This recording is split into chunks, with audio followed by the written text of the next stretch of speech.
नमस्कार दोस्तों, स्वागत है आपका हमारे यूट्यूब चैनल में। आज की कहानी जिसका शीर्षक है सत्य का ताज। आइए कहानी शुरू करते हैं। बहुत समय पहले की बात है। पूर्व दिशा में फैला एक सुंदर राज्य था, सत्यगढ़। वहाँ की धरती सोने सी उपजाऊ थी, नदियाँ मोती सी चमकती थी और लोगों के चेहरों पर सदा मुस्कान रहती थी। इस राज्य की सबसे बड़ी पहचान उसका राजा विक्रांत देव था। राजा विक्रांत देव केवल नाम का राजा नहीं था, बल्कि वह अपने प्रजा का सच्चा सेवक था। उसकी आंखों में अभिमान नहीं, अपनापन झलकता था। वह रोज दरबार में आने वाले हर व्यक्ति की बात सुनता, चाहे वह किसान हो या सैनिक। लोग कहते थे विक्रांत देव के राज में झूठ का सूरज कभी नहीं उगता। हर सुबह राजा महल की ऊंची बालकनी में खड़े होकर उगते सूरज को नमन करते थे। उसके लिए सूरज सत्य का प्रतीक था, जो सबको रोशनी देता है, चाहे अमीर हो या गरीब। वह अपने पुत्र आर्यवर्धन से कहा करता, बेटा, ताज सिर पर रखा जाता है, लेकिन सत्य हृदय में बसता है। अगर ताज खो जाए तो भी सत्य मत खोना। राज्य में न्याय व्यवस्था बहुत सशक्त थी। हर फैसला प्रमाण और करुणा पर आधारित होता। राजा कभी किसी निर्धन को दंड नहीं देता था, बल्कि उसके कारणों को समझने की कोशिश करता। एक बार की बात है, एक किसान महल में आया। उसने कहा कि उसके खेत से राजा का हाथी फसल रौंद गया। राजा ने अपने सेनापति को आदेश दिया, यदि गलती हमारी है तो मुआवजा दोगुना दिया जाए।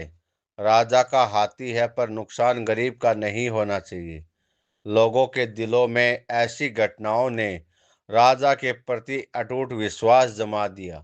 यहाँ तक कि पड़ोसी राज्यों में भी विक्रांत देव की ईमानदारी की चर्चा होती। दूर देशों के यात्री सत्यगढ़ आते और कहते, यह वह भूमि है जहाँ न्याय, धर्म और करुणा एक साथ चलते हैं। राजा की दरबार में विद्वान, कवि और दार्शनिकों की भी कमी नहीं थी।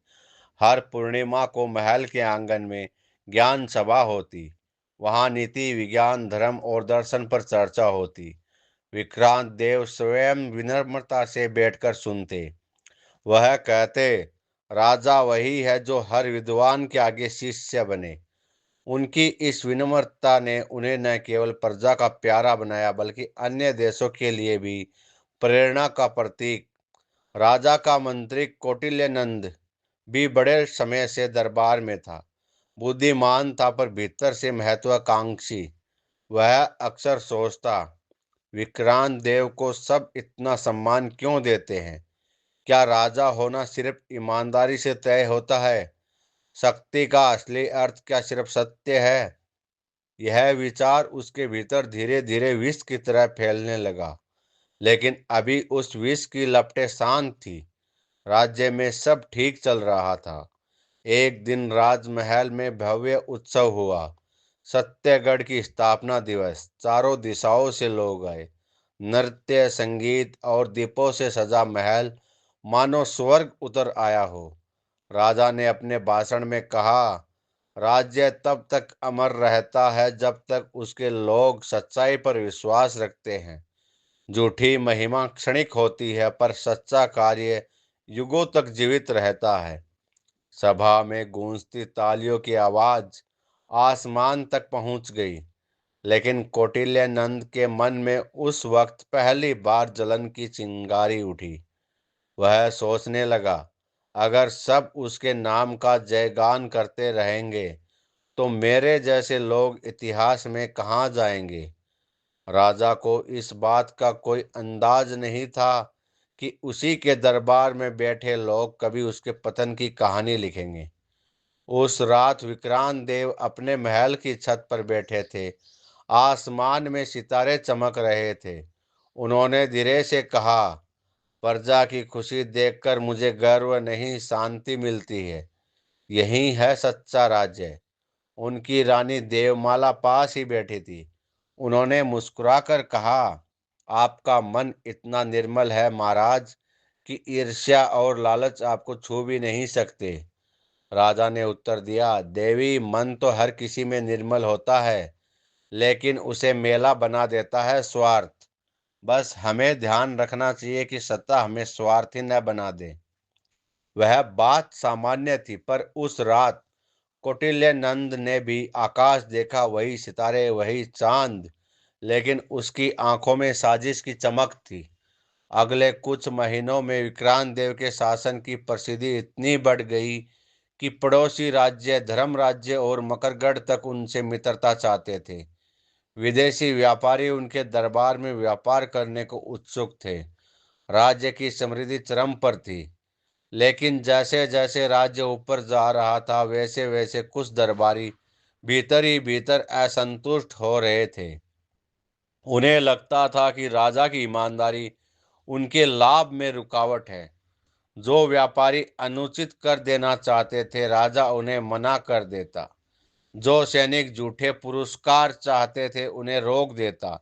जो दरबारी चालाकी दिखाते, उनसे कहता, राज सिंहासन सत्य के ऊपर टिकता है, झूठ के सहारे नहीं।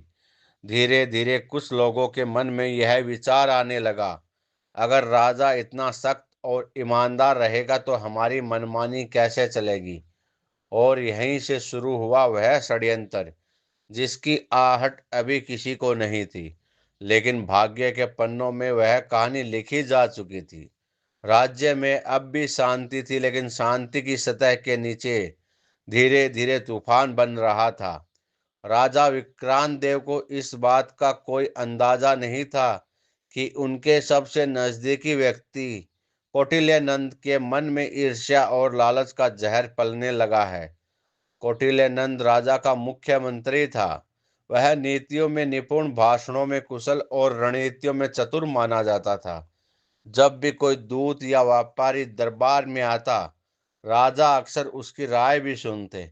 लेकिन समय के साथ यह सम्मान उसके लिए आशीर्वाद नहीं, बल्कि बोझ बन गया। वह सोचने लगा, मैं ही राज्य का सारा काम संभालता हूँ, कानून मैं लिखता हूँ, सेना की योजना मैं बनाता हूँ, फिर भी जय जयकार विक्रांत देव की होती है। आखिर क्यों? कौटिल्य नंद का मन अब सत्ता के प्रति आकर्षित होने लगा।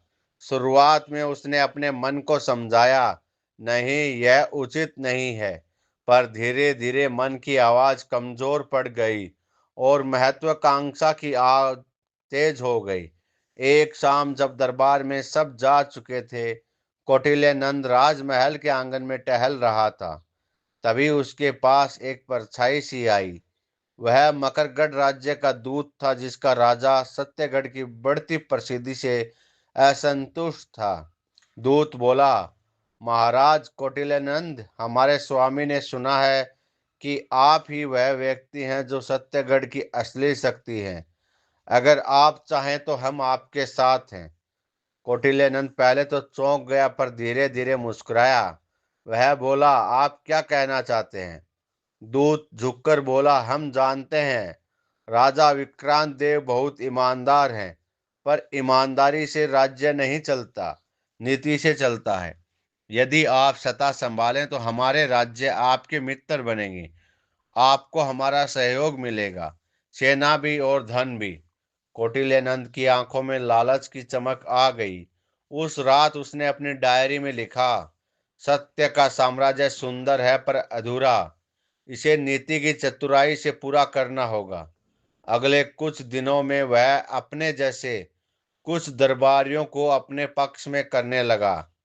राजमहल में उसने धीरे धीरे अफवाहें फैलानी शुरू की। राजा बहुत बूढ़े हो गए हैं, राजकोष में सोना कम हो गया है, सेना कमजोर पड़ रही है। इन अफवाहों ने धीरे धीरे जनता के मन में संदेह के बीज बो दिए। विक्रांत देव को जब ये बातें सुनाई देती तो वह मुस्कुराकर कहते, सत्य की परीक्षा समय समय पर होती रहती है। झूठ कितना भी ऊंचा उड़ जाए, गिरता हमेशा नीचे ही है। लेकिन कौटिल्य नंद अब बहुत आगे बढ़ चुका था। वह हर दिन राजा की छवि को कमजोर करने की चाल चलता। एक दिन उसने योजना बनाई। राजकोष से कुछ रत्न चुपचाप निकालकर गुप्त रूप से छिपा दिए गए। फिर उसने राजसभाओं में ये खबर फैला दी कि राजा ने विदेशियों को उपहार के नाम पर खजाना दे दिया। दरबारियों में हलचल मच गई। सैनिकों में चर्चा होने लगी, यह क्या सच है? क्या हमारा राजा भ्रष्ट हो गया है? राजा को यह सब सुनकर गहरा दुख हुआ। उन्होंने सभा बुलवाई और कहा, जिस पर सच्चाई का पहरा हो उसे ही सफाई देने की जरूरत नहीं, पर राज्य के हित में मैं हर जांच को स्वीकार करता हूं। उन्होंने स्वयं आदेश दिया कि पूरा राजकोष जांचा जाए, लेकिन कौटिल्य नंद ने पहले ही जाल बिछा रखा था। उसने सबूत इस तरह रखे कि दोष राजा पर ही जाए। जब जांच पूरी हुई तो सबको देखकर स्तंभ रह गए। राजकोष से सचमुच कुछ रत्न गायब थे। राजा ने कहा, यह असंभव है। मैं कभी राज्य की संपत्ति को अपने लिए नहीं रख सकता। पर कौटिल्य नंद ने धीरे से कहा, महाराज, मैं आपकी ईमानदारी पर शक नहीं करता, पर जनता को प्रमाण चाहिए। जब प्रमाण नहीं मिलते तो विश्वास डगमगाने लगता है। सभा में मौन छा गया। विक्रांत देव के चेहरे पर पीड़ा थी, पर आंखों में कोई डर नहीं। उन्होंने कहा, यदि मेरी सच्चाई पर भी सवाल उठे तो यह राज्य अब मेरा नहीं। मैं सत्य की खोज में स्वयं निकलूंगा। जब तक सच्चाई सामने नहीं आती मैं राजपद छोड़ता हूँ। सभा हद पर रह गई। रानी देवमाला रो उठी, पर राजा ने बस एक वाक्य कहा, सत्य की रक्षा सिंहासन से बड़ी है। कौटिल्य नंद बाहर से दुखी दिखा, पर भीतर से वह प्रसन्न था। उसे लगा कि उसका सपना अब पूरा होने वाला है। राजा ने गद्दी छोड़ दी और कौटिल्य नंद को अस्थायी शासन की जिम्मेदारी दी गई, ताकि वह राज्य को संभाले जब तक सच्चाई सामने न आ जाए। राजा ने सामान्य वेशभूषा पहनी, अपने पुत्र आर्यवर्धन को गले लगाया और महल से निकलते समय कहा, बेटा, याद रखना, झूठ की जीत बस उतनी देर तक होती है जितनी देर सत्य सोया रहता है। वह रात अंधेरी थी, आकाश में बादल थे। राजा महल से निकल गए, बिना रथ बिना सेना, सिर्फ अपने आत्मविश्वास के साथ। और पीछे रह गया कौटिल्य नंद का मुस्कुराता चेहरा, जो अब धीरे धीरे छाया में बदल चुका था। विक्रांत देव के महल छोड़ने के बाद सत्यगढ़ का वातावरण जैसे बदल गया। जहां पहले हर सुबह मंदिर की घंटियां और बच्चों की हंसी सुनाई देती थी, अब वहां फुसफुसाहटें और अफवाहें गूंजने लगी थी। लोग कहते, राजा तो बहुत अच्छे थे, पर लगता है उन्होंने भी सोने की चमक के आगे हार मान ली। नहीं नहीं, ऐसा हो नहीं सकता। वह तो स्वयं धर्म के रूप थे।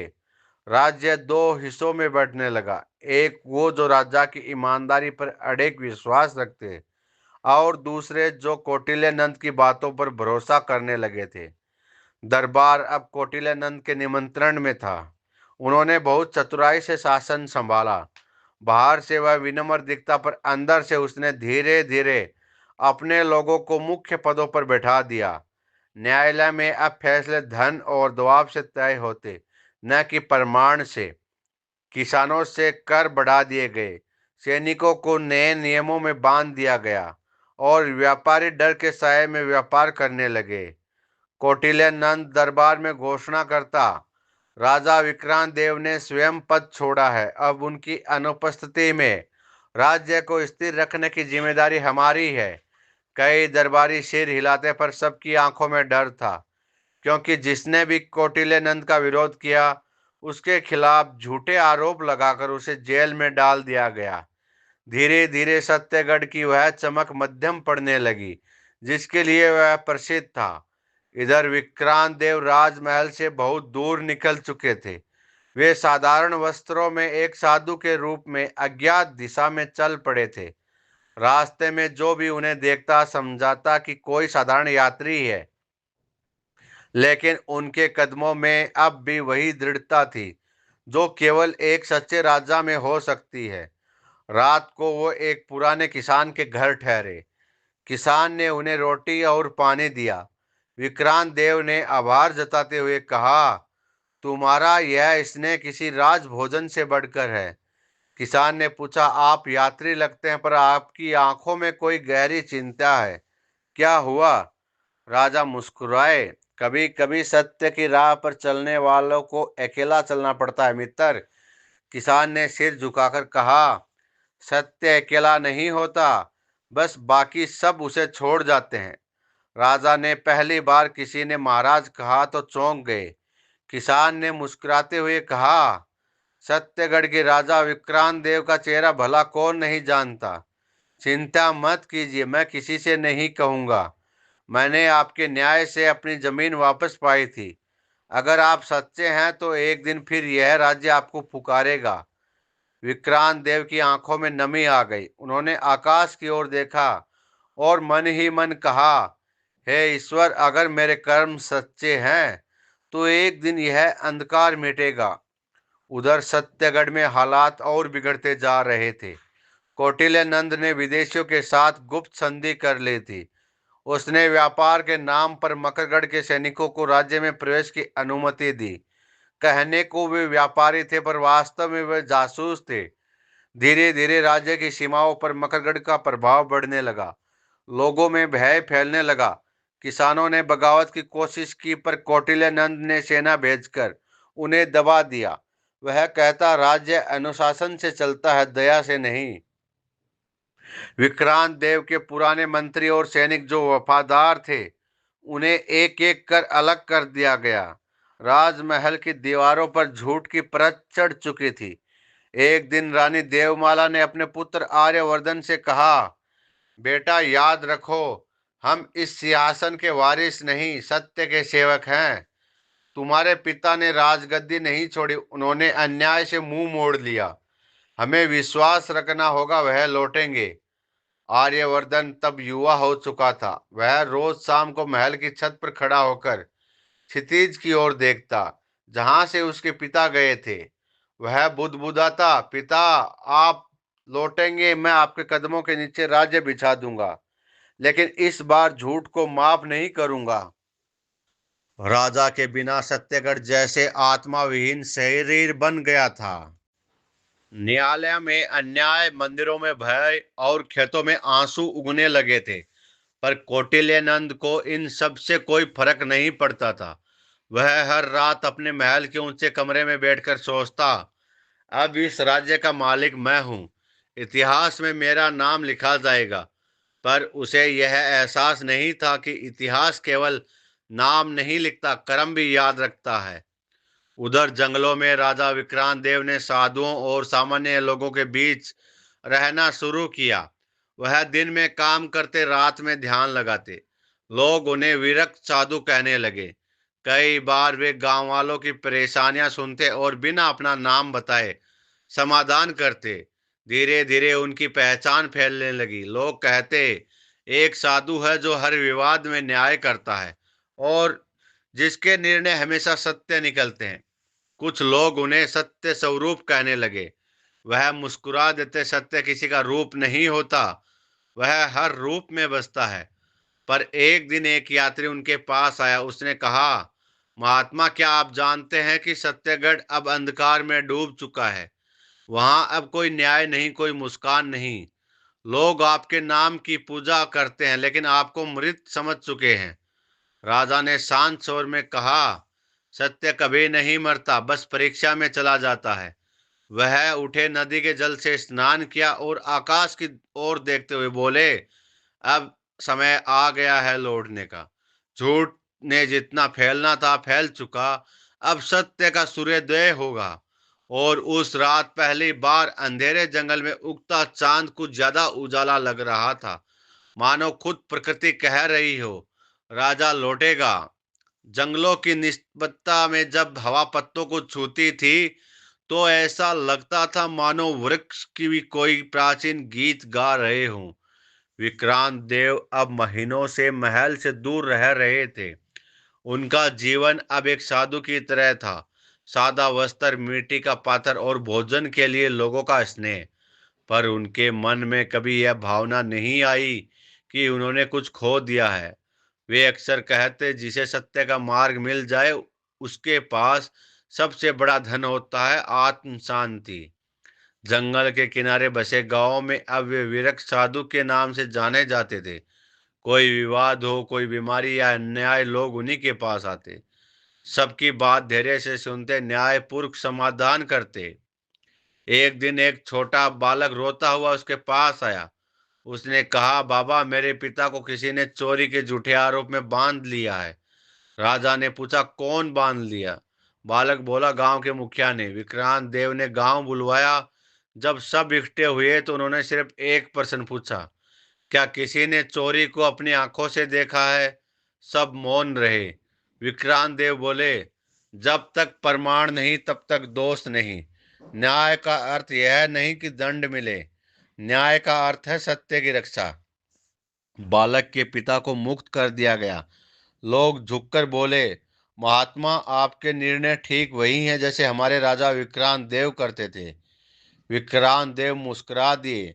राजा विक्रांत देव भी तो बस सत्य के सेवक थे। मैं भी वही सेवा कर रहा हूँ। उसी दिन उन्होंने महसूस किया कि सत्ता और सेवा में बहुत अंतर है। राजा के रूप में उन्होंने सत्ता से सत्य की रक्षा की थी। अब साधु के रूप में वे मनुष्यता से सत्य की रक्षा कर रहे हैं। महीनों बाद जब वसंत ऋतु आई तो जंगलों में फूल खिले, नदी का जल फिर से निर्मल हुआ। विक्रांत देव एक दिन पहाड़ी पर ध्यान में बैठे थे। उनके पास एक वृद्ध साधु आए जिनकी आंखों में अपार तेज था। उन्होंने कहा, विक्रांत देव, तुम्हारा वनवास अब समाप्त होने वाला है। राजा ने विनम्र होकर पूछा, आप मुझे जानते हैं? साधु ने मुस्कुराकर कहा, सत्य को पहचानने के लिए परिचय की आवश्यकता नहीं होती, सत्य स्वयं बोलता है। राजा ने हाथ जोड़कर कहा, पर अब मेरे लौटने से क्या लाभ? मेरे राज्य में अब झूठ का साम्राज्य है। साधु ने गंभीर स्वर में कहा, वही समय है जब सत्य को लौटना चाहिए। जब अंधकार गहराता है तभी सूर्योदय होता है। तुम्हारा राज्य पुकार रहा है, अपने भीतर की ज्वाला को फिर से प्रज्वलित करो। राजा मौन रहे, पर एक नई ऊर्जा जाग उठी। उन्होंने अगले दिन से जंगल के युवकों को साथ लेकर सेवा कार्य शुरू किया। कहीं खेती सिखाते, कहीं औषधियाँ बनवाते। लोग उनके नेतृत्व में संगठित होने लगे। सत्य का दीपक फिर से जलने लगा। उधर सत्यगढ़ में स्थिति और भी बिगड़ चुकी थी। कौटिल्यनंद की लालच अब असीम हो चुकी थी। उसने मकरगढ़ के सैनिकों को राज्य की सीमाओं में बसने दिया और अब वे व्यापारी नहीं बल्कि सैनिक के रूप में गांवों पर कब्जा करने लगे थे। प्रजा डर में जी रही थी, फसलें लूटी जा रही थी, मंदिरों में सैनिकों की तलवारें झूल रही थी। एक रात रानी देवमाला ने महल के भीतर सभा बुलाई। उन्होंने कहा, हमने बहुत सहा, पर अब समय है कि हम सत्य की लौ फिर से जलाएं। हमारा राजा जीवित है, मुझे विश्वास है। हमें उसे पुकारना होगा। कुछ वफादार सैनिकों ने रानी के आदेश पर राज्य की सीमाओं की ओर खोज शुरू की। महीनों की तलाश के बाद एक दिन एक सैनिक जंगल के रास्ते पहुंचा। वहां लोगों ने बताया कि एक साधु है जो बिल्कुल हमारे पुराने राजा जैसे हैं। वह सैनिक उनके पास पहुंचा। विक्रांत देव ध्यान मगन थे। सैनिक ने झुककर कहा, महाराज, मैं आपका सेवक हूँ। राज्य अब अंधकार में डूब चुका है। कौटिल्य नंद ने सब बर्बाद कर दिया। आपकी प्रजा आपको पुकार रही है। विक्रांत देव ने आंखें खोली। उनकी दृष्टि शांत थी, पर भीतर तूफान उठ चुका था। उन्होंने धीरे से कहा, अगर प्रजा पुकार रही है तो यह मेरा आदेश है, लौटना ही होगा। अगले कुछ दिनों में उन्होंने अपने साथ रहने वाले युवकों को एकत्रित किया। वह बोले, हम युद्ध नहीं, सत्य का पुनर्जागरण करने जा रहे हैं। तलवारों से नहीं, सच्चाई से जीतना है। उन्होंने किसानों, सैनिकों और साधुओं से मिलकर एक संघ बनाया, सत्य सेना। यह सेना हथियारों से नहीं, विश्वास से सुसज्जित थी। उनके पास तलवारें कम थी, पर मन में आस्था प्रबल थी। रात को जब सब तैयार हो गए तो विक्रांत देव ने आकाश की ओर देखा। बादलों के बीच से चांद निकल आया था। वह बोले, जब सत्य लौटता है तो प्रकृति स्वयं उसका मार्ग प्रकाशित करती है। सैनिकों ने प्रणय लिया, सत्यगढ़ में फिर से सत्य का ताज लौटाएंगे। और इस प्रकार वह राजा जो कभी झूठ के षड्यंत्र से वनवास में भेजा गया था, अब लौटने की तैयारी में था। पर उसकी वापसी केवल एक राजा की नहीं थी, यह सत्य की वापसी थी। अंधकार के राज्य में पहली बार आशा की किरण चमकी। और दूर कहीं कौटिल्य नंद के महल की दीवार पर एक दीपक जल उठा, जिसे कोई बुझा नहीं सका। राजा विक्रांत देव को राज्य के निकाले हुए हर एक वर्ष से अधिक बीत चुका था। सत्यगढ़ का वह चमकता सूरज अब अंधेरे में डूब गया था। लोग कहते थे, जहां कभी न्याय की गूंज थी वहां अब अन्याय की चीख सुनाई देती है। कौटिल्य नंद अब राज्य का असली शासक बन चुका था। उसने राजा के नाम पर शासन चलाया, पर भीतर से सब कुछ बदल दिया। कर बढ़ा दिए गए, गरीबों की जमीनें छीने जाने लगी, सैनिकों का वेतन महीनों तक नहीं मिला। कोई आवाज उठाता उसे राजद्रोही कहकर जेल में डाल दिया जाता। धीरे धीरे प्रजा समझने लगी कि असली राजा का दिल तो अब राजमहल में नहीं रहा। गांव में बूढ़े लोग बच्चों को कहानियां सुनाते। एक था राजा जो झूठ नहीं बोलता था, पर उससे झूठे लोगों ने हरा दिया। उधर विक्रांत देव साधारण वस्त्रों में दूर पहाड़ियों में रह रहे थे। उन्होंने अपने मन की पीड़ा को तपस्या में बदल लिया था। वह दिन में किसानों के साथ कम और रात में बच्चों को धर्म की बातें, सत्य की बातें बताते। सब लोग उन्हें साधु विक्रांत कहने लगे। एक दिन थका हुआ सैनिक वहां पहुंचा, सत्तेगढ़ की सीमा से भागकर आया था। उसकी आंखों में आंसू थे। महाराज, वह बोला, राज्य पर अब विदेशी राजा भद्रसेन का हमला हो गया है। कौटिल्य नंद भाग गया है, सेना बिखर गई है। प्रजा आपको पुकार रही है। वे कहते हैं, अगर राजा विक्रांत लौट आए तो हम फिर लड़ेंगे। राजा कुछ क्षण मौन रहे। उनकी आंखों में करुणा दृढ़ता दोनों चमक उठी। जब तक सत्य जीवित है, उन्होंने कहा, राजा नहीं मर सकता। उन्होंने पुरानी तलवार निकाली, वही तलवार जो उन्होंने 1 साल पहले न्याय के नाम पर रख दी थी। अब वह फिर से उनके हाथों में चमक रही थी। उन्होंने कुछ किसानों, सैनिकों, युवाओं को संगठित किया। किसी ने हथियार उठाए, किसी ने भोजन जुटाया, किसी ने बस यह संकल्प लिया कि सत्यगढ़ फिर से हमारा होगा। रात के अंधेरे में वे सत्यगढ़ की ओर बढ़े। राजमहल पर दुश्मनों का कब्जा था। कौटिल्य नंद महल के गुप्त कक्ष में छिपा हुआ था, डर से कांपता हुआ। वह सोच रहा था, सत्य का अंत मैंने कर दिया। लेकिन अगले ही क्षण नगर के मुख्य द्वार पर नगाड़े गूंज उठे। जय सत्यगढ़, जय विक्रांत देव। लोग अपने घरों से बाहर निकल आए, दिए जलाए और राजा का स्वागत करने लगे। सैनिकों ने दुश्मनों को खदेड़ दिया। भद्रसेन की सेना जिसे सोने की चाह में लाया गया था, जनता की एकता देखकर भाग खड़ी हुई। कौटिल्य नंद को पकड़कर दरबार में लाया गया। वह गिड़गिड़ाया, महाराज, मुझसे भूल हो गई, मुझे क्षमा कर दीजिए। राजा ने उसे देखा, फिर बोले, सत्य कभी बदला नहीं लेता, पर न्याय अवश्य करता है। कौटिल्य नंद को आजीवन कारावास की सजा दी गई। राजा ने कहा, यह दंड तुम्हारे लिए नहीं, तुम्हारे भीतर के झूठ के लिए है। प्रजा के चेहरे पर फिर मुस्कान लौट आई। बच्चों के गीतों में फिर से वही पंक्तियां सुनाई देने लगी। सत्यगढ़ में सत्य ही राजा है। राजमहल में वह दिन बहुत विशेष था। राजा विक्रांत देव ने पुराने ताज को देखा। वह ताज अब धूल से भरा था, पर उसकी चमक अभी भी शुद्ध थी। उन्होंने उसे उठाया और कहा, यह ताज सोने का नहीं, विश्वास का है। इसे किसी षड्यंत्र ने नहीं बनाया, इसे लोगों के प्रेम ने गढ़ा है। रानी देविका आंसुओं से मुस्कुराई। सैनिकों ने जय घोष किया। सूर्य की किरणें महल की छतों में बिखर गई, जैसे स्वयं प्रकृति भी यह घोषणा कर रही हो कि सत्य की विजय अमर है। राजा विक्रांत देव ने फिर कभी राजमहल को अहंकार की जगह नहीं बनने दिया। उन्होंने हर गांव में न्यायालय खुलवाए, हर किसान को अपनी जमीन लौटाई। और जब भी कोई उनसे पूछता, महाराज, आपने इतना बड़ा राज्य कैसे संभाला, तो वे मुस्कुराकर कहते, मैंने राज्य नहीं संभाला, मैंने बस सत्य को थामे रखा, बाकी सब उसी ने संभाल लिया। सत्यगढ़ में फिर से खुशहाली लौट आई थी। वह राजा जिसने ताज खोकर भी अपने आत्मसम्मान को नहीं खोया। दरबार फिर से भरा हुआ था। सैनिक गर्व से खड़े थे, व्यापारी मुस्कुरा रहे थे, किसानों के चेहरे पर संतोष झलक रहा था।